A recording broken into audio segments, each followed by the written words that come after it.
Welcome to Wild Heart Stories. Here we share heartwarming and inspiring stories of courage, love, and the unbreakable bond between animals and humans. Let these stories of resilience and connection touch your heart.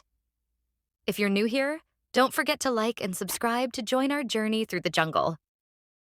Dog barks at the coffin. During funeral. When a man asks why, the priest gets nervous and, let me tell you about something that happened in a small, quiet town not too long ago. It was the funeral of Mr. William Grayson, a beloved community member who lived a humble, peaceful life.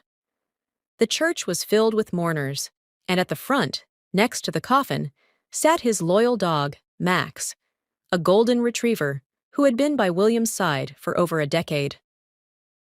As the service began, Max seemed calm, lying by the coffin, his head resting on his paws. But something unusual happened when the priest began to speak. Max suddenly perked up, his ears alert. Then, out of nowhere, he started barking, loud and insistent. It startled everyone in the room. It wasn't just random barking. It felt deliberate. He wasn't barking at anyone in particular. He was barking at the coffin. The room grew tense. Someone in the back whispered, "What's wrong with the dog?" Another person murmured, "He must be grieving." But there was one man, a neighbor of Mr. Grayson's named Henry, who stood up and asked, "Father, do you know why the dog is acting like that? It's strange, don't you think?" The priest, a middle-aged man who usually exuded calm and authority, suddenly looked uneasy.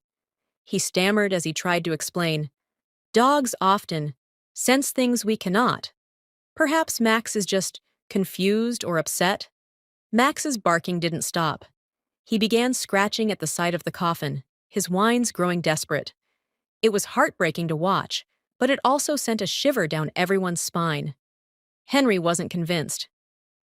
"Father," he said, his voice louder this time, "you're nervous. Do you know something we don't?" The priest's face turned pale. He hesitated for a moment, before finally blurting out, "There have been unusual circumstances surrounding Mr. Grayson's death." Now the room erupted in whispers. Henry pressed on. "Unusual? What do you mean?" The priest admitted, reluctantly. "Mr. Grayson's passing was sudden, and there were whispers of foul play. I didn't want to raise alarm without evidence." By now, Max's behavior had unnerved everyone. A few men in the crowd decided to take matters into their own hands. They carefully opened the coffin, hoping to calm the dog, or at least put an end to the mystery. What they found shocked everyone. There was a faint, almost imperceptible scratch mark on the inside of the coffin lid. It was as if someone had tried to claw their way out. Max's barking stopped the moment the coffin was opened, but he didn't leave.